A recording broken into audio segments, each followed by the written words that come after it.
Well, hey guys, welcome back to Open to Truth. This is part 2 of our conversation on the book, The Ruthless Elimination of Hurry.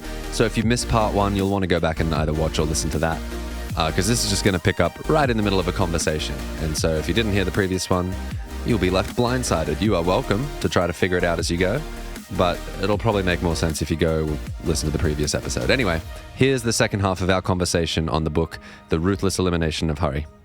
Maybe we can shift here to the what he says is the foundational one that he would recommend people start with is none of that stuff. It's going to be too hard. You won't be able to do it. You're so basically broken and diseased from your addiction. We're trying to form new habits, right? That's why I don't think we start with carve out space, because you're immediately going to feel all of that angst and you'll just fail. I felt it just imagining doing it. Yeah. So he says start with Sabbath. Yeah. The practice of Sabbath. Now, that might be new for some of you. I don't know. Ancient practice, one of the 10 commandments. Remember the Sabbath and keep it holy. I think it's one of the only commandments that's given different rationales in the different presentations. When it's first given to Moses on Mount Sinai, it says, remember the Sabbath, keep it holy. And it's tied to the 7 days of creation. Right, this is what God did. He rested, so you should too. Yep. And then I believe in the next rendition in Deuteronomy, it's tied back to remember the Exodus and to thank God for how He's delivered you. So kind of interesting, different rationales for why to do it. Basically, the idea of Sabbath just means to stop or to cease. Shabbat, it's a practice from Judaism. It can also sometimes mean to celebrate. So that's what we've done in our family. I've tried to do some training with the kids. We call it family night. I've tried to teach them the word Sabbath. They're getting there. But we call it family night. And I back when we were full go on it, I had these 2 candles that I would have them light. But we still do the 2 words. So what are our 2 words? Cease and celebrate. That's good, man. And I have them repeat, like we're gonna focus on what we're thankful for, what matters most, which is family. Usually have them say something about what they're thankful for, and then it's a time of it's unadulterated family time. So like when we're doing it best, here's what it looks like. Dad is not doing any work or productive activity. That's part of my Sabbath. It's putting an artificial stop sign on life, because you could just keep going 7 days a week. Every day's the same. Here's a big pause button on trying to accomplish things.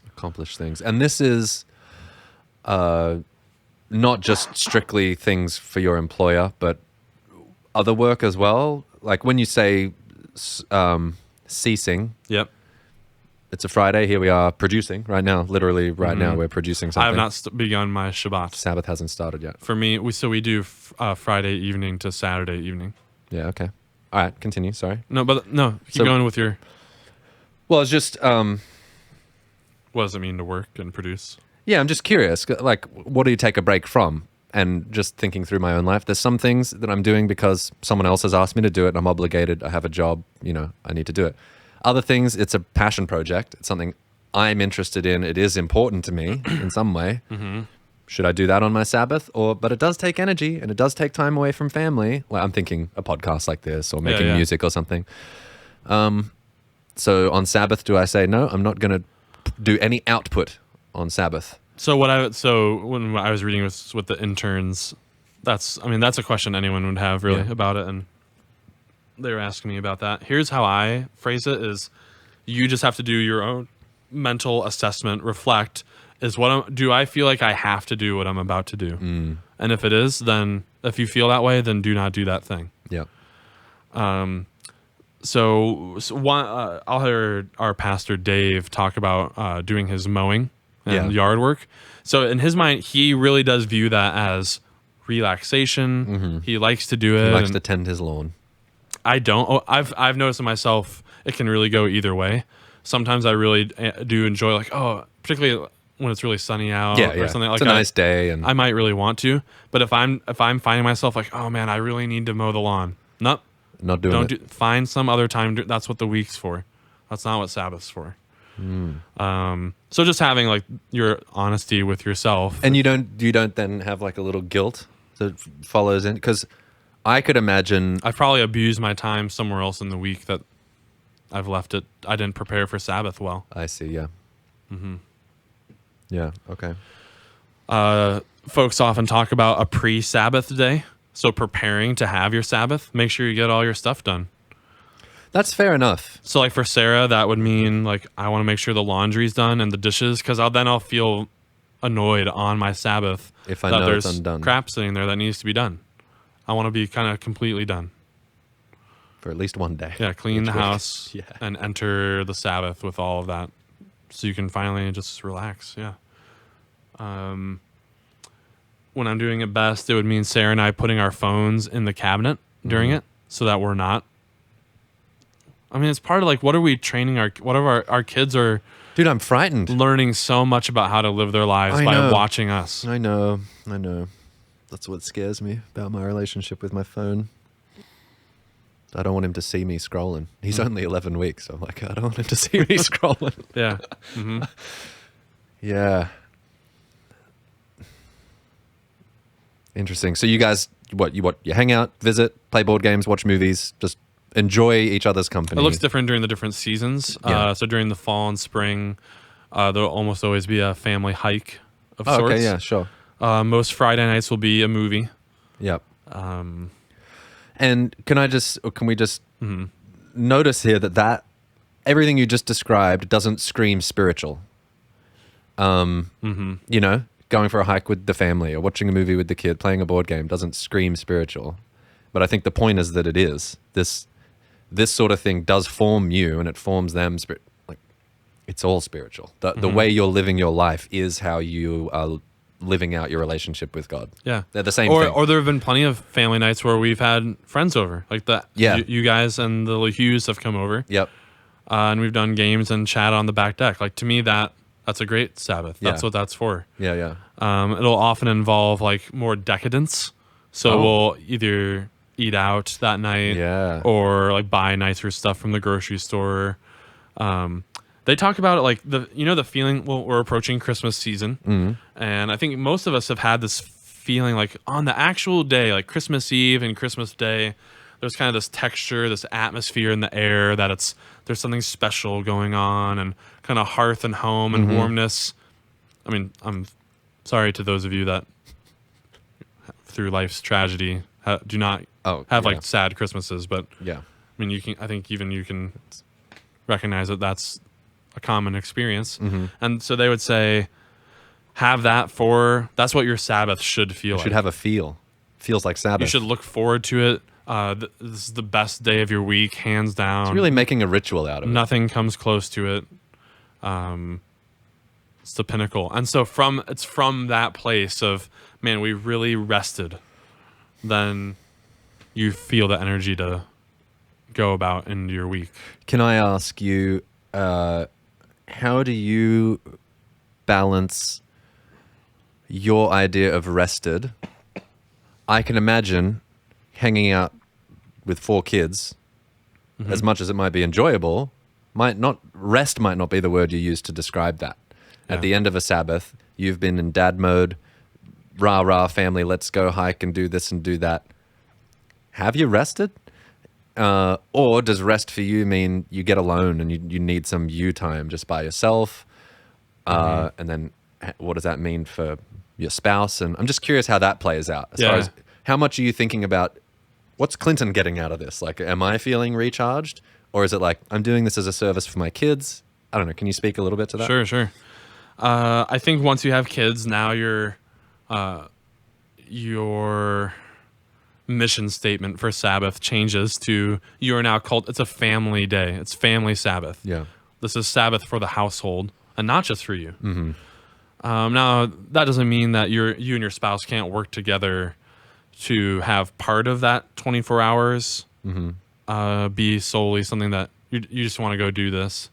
So, I mean, Sarah often doesn't do this, but I encourage her, like, go out and on the town and like do something. I'll or take go care out of the for kids. coffee. Go get coffee, yeah. Or take a big bath or something. And Yep. so that's a standing try to make offer space. from me. Yeah. Or for me. Now, see, I can do better about this. Like, I don't think this is the best use of time all the time, but I do enjoy like kind of getting away into my basement. No. And playing some games. You like that? Oh, okay. And so then, Sarah is creating space to allow me to do that. Just kind of working together. Yep.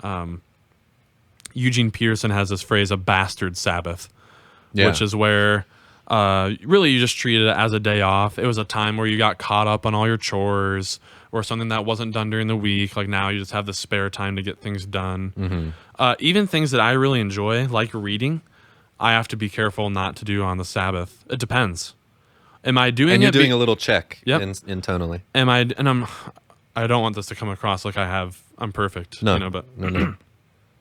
I have to just check because I can get in this mode of like I have this reading list to get through. Yeah.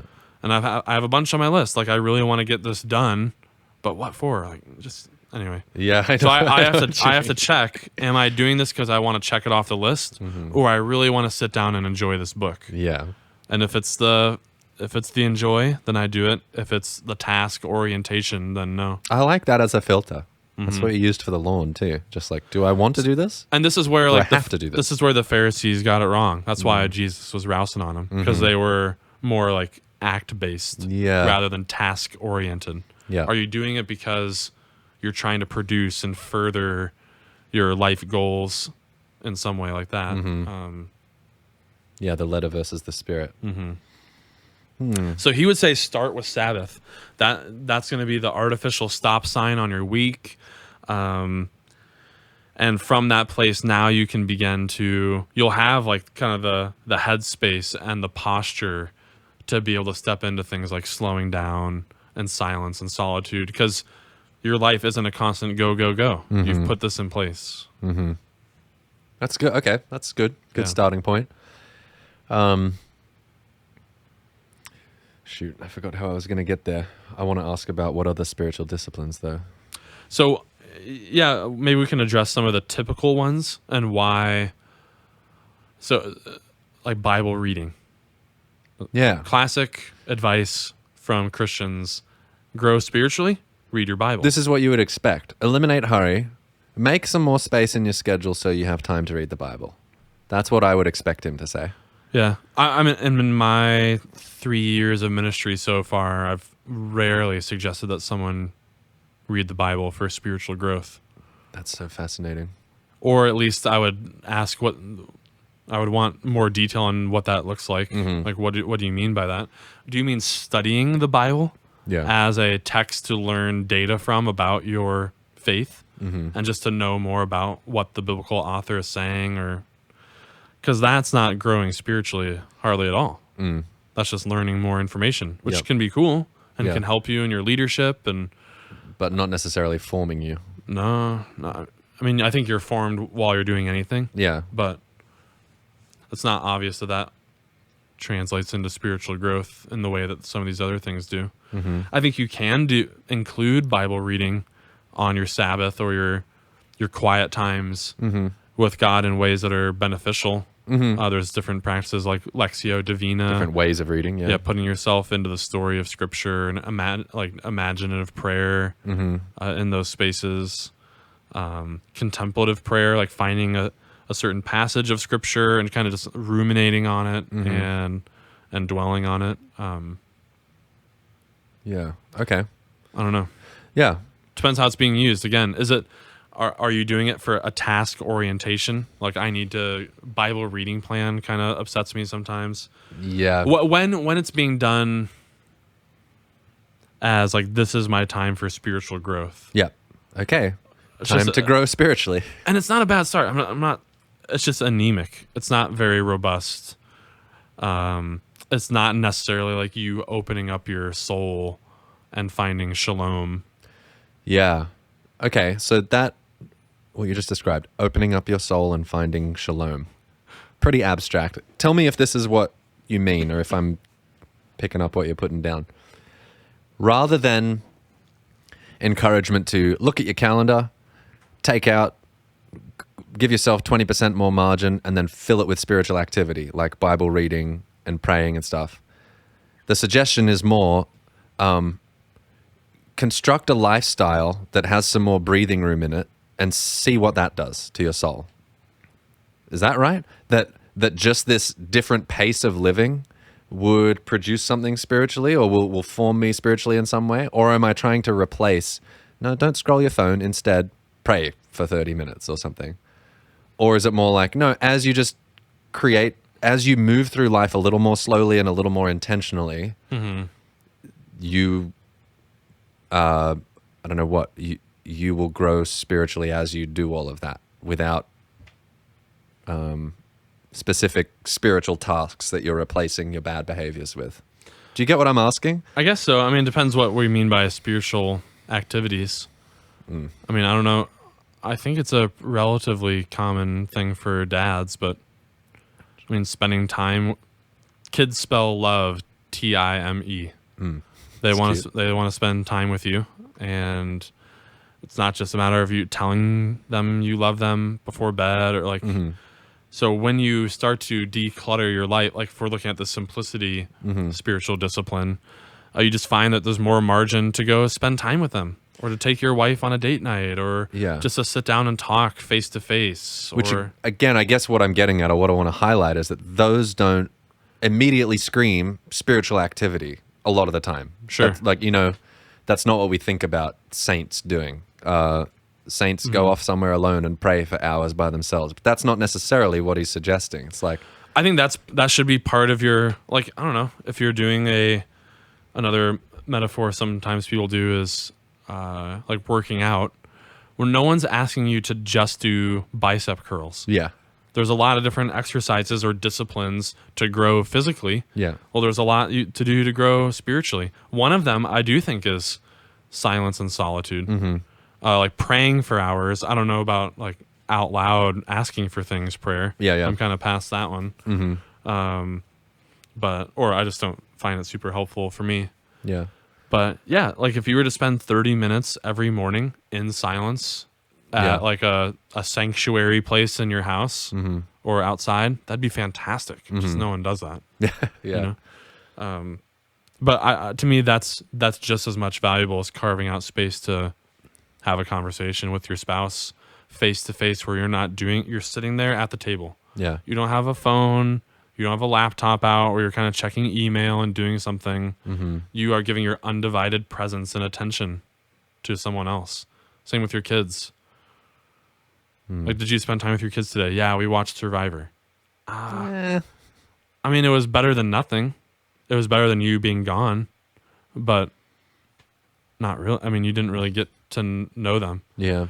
Like parents complain all the time about like kids won't talk to them about their day. So they get home like, how was your day? Oh, good. That's because, what's the term for it? I think I'm botching it. It's like hangout time or hangout space. If you don't just create this buffer where you're just spending time with them, you'll know the moment you start to do undivided time with them doing something, they'll start talking about their day. Yeah. You don't need to ask them. They want to tell you. Yeah. But they're just not feeling like you're in the space. They need your attention first. Actual attention. So to simplicity, like you were wondering, like, I don't know if there's really that many things to get rid of. I don't know. They can get down to like nitpicky stuff. Like he has the example of even our wardrobes.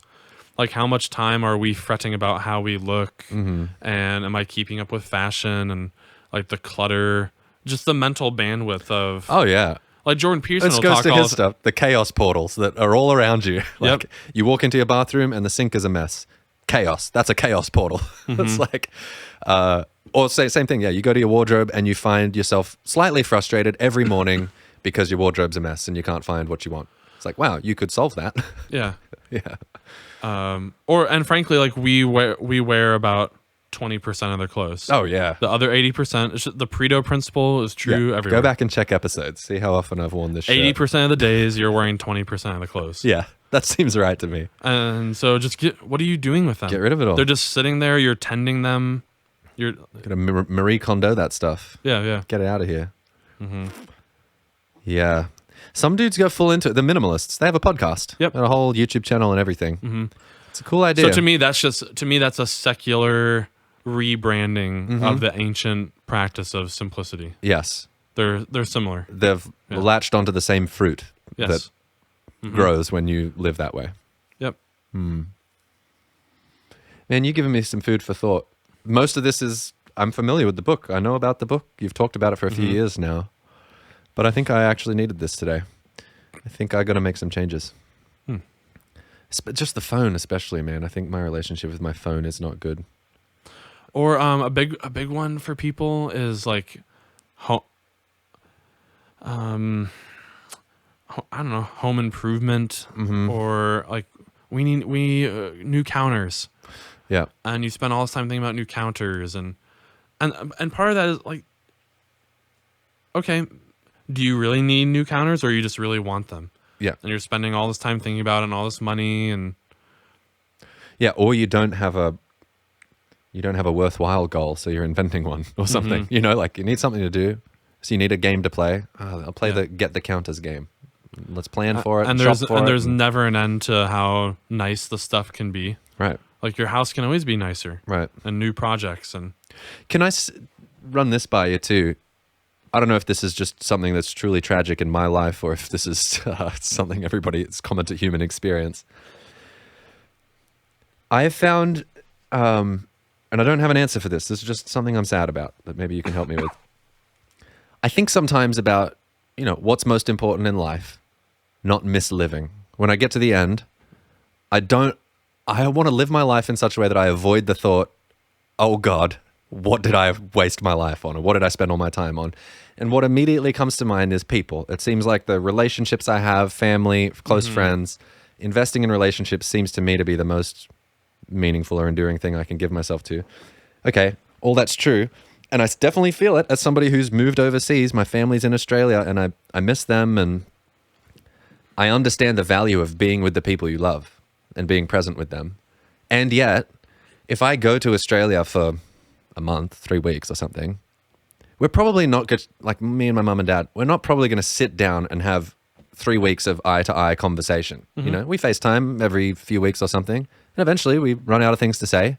Not that much to update on constantly, so maybe we do watch a movie or maybe we do something else. And then, to your point, there's this feeling of, well, did we spend time together? We watched Survivor. And there's just this weird trade-off of, okay, when I'm not with them, being with them seems so important and like so valuable. But then when you are with somebody, you will reach a point where sustained undivided attention becomes impractical, impossible really. And like, we're going to do something shoulder to shoulder and be together, or we're going to be near each other but not talking the whole time. That's great, yeah. And that's normal. I'm not saying don't eliminate shoulder to shoulder time. Yeah.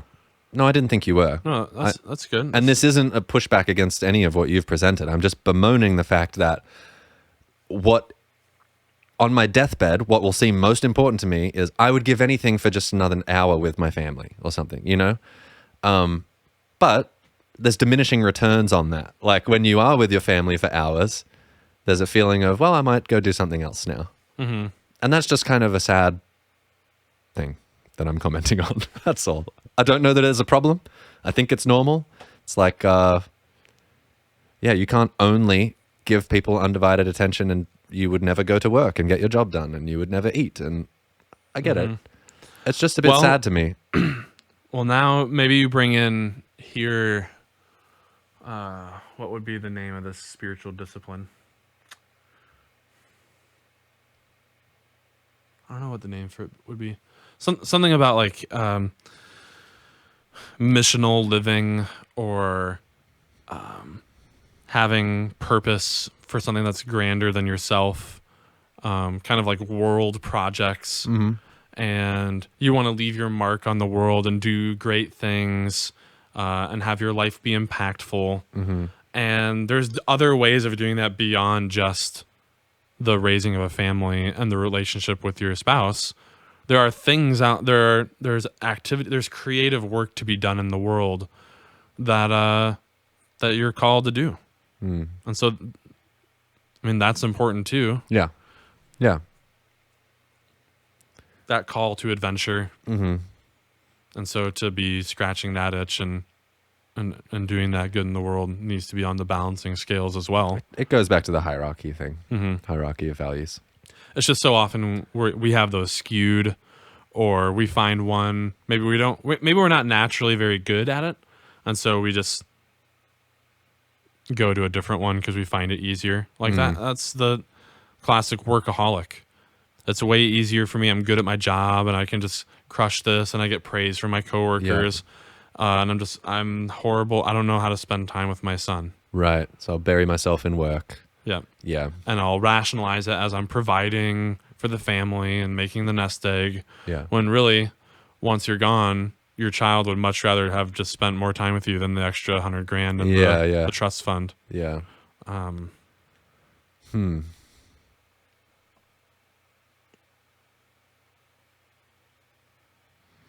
That's good. Maybe it all comes back to Socrates' the unexamined life is not worth living. Mm-hmm. Just examine your life. Just be intentional. Be intentional. That's half of it, man. What yoke are you already carrying? So hyper living is like, imagine a jet ski. You're skimming on the surface of life and you're passing over it real quick. And Sam Harris had this phrase the other day. He talked about just when you're in that mode where you're getting through your life. Like, what a sad way to be. You're just kind of getting through like one thing to the next, just got to get through this, just got to get through this. And by the end, you've just gotten through the whole thing. Yeah. Yeah. I had this thought the other day because I'm broken just as much as the rest of us. And my kids, I kind of realized had never really had a recital. So they finally had their first school recital with all other 100 kids and they're singing Christmas carols. Yeah. And I thought, like, man, I've had this huge day of work. I had to bounce from this meeting early to make it on time. This is after 10 hours of working. Man, I'd rather just go home and play some stupid ass game for the 11th hour. When this is the only time that they'll be second grade. Big moment for them. And they really want me to be there. Yeah. They're really looking forward to it. Yeah. And just kind of having those moments of waking up and realizing what matters. Yeah. What's important. Yeah. Yeah. Well, man, good food for thought. Thanks for bringing this. Mm-hmm. I appreciate it. I like this when we do like a book or something. Yeah, let me show that again. Yeah. The Ruthless Elimination of Hurry, John Mark Comer. John Mark Comer. I don't think I'll be reading it again soon. No, I don't think you should be in a hurry. I've done the 3 reads. Yeah. Yeah. Eliminate that hurry. Wait a bit. Give it another 3 years. Well, and this time I finally took notes. Like if I were to do another group take them study, in the margin? On a notepad. And then I put it on a Google Doc for a... Permanent. You put it on the cloud. Refer back to it. Good for you. Yeah. I've seen you lose a notepad or two over the years. That's good. Yeah, well, I'd be really curious to get your thoughts. I don't know if any of this was news to you. I've certainly found it helpful. I really like the question of what yoke are you already carrying? Just figure that out. Do you like the yoke you're already carrying? Notice that Jesus is light. And so part of his yoke, silence, solitude, Sabbath, simplicity, and slowing down. One of them, he says, you want to practice slowing, intentionally go to the longest line in the grocery store. Oh, yeah. Why? And see what you pray for patience. Here's your chance. Yeah. There you go. See what and don't be on your phone and just look around and just practice just being there. Yep. Yeah. Pretty extreme. That's good. I might try it. I got to think. I'm frightened to make another claim on the podcast like I did with the vegetarianism thing. Although I've still been doing it. Just about my phone. I can't be so rash. I need to be more calculated before I make a bargain about how I'm going to relate to my phone. But you've given me food for thought there. I don't know if I'll go grayscale. I do like color, but I know. Well, that's what gets you to click on it. Yeah, maybe. Oops, there it goes. There it is. I know it's happened. We've recorded a couple episodes, and that's gone 4 times. And each time I'm sure everyone here has had this experience, but what is just so alarming to me and upsetting is when I've been on Facebook or some other social media. I'm like, okay, I'm done with that. I'm going to do something else. Just all at once. And then I immediately click it again. Yep. instinctually. Oh yeah, dude. Okay, I'm done bored with Reddit. What should I do? I'll open Reddit. And like I close the app, reopen the app. What am I doing? You're a chimpanzee. There's times, yeah, I find my hand just pulling it out of the pocket. Yep. Like, what am I?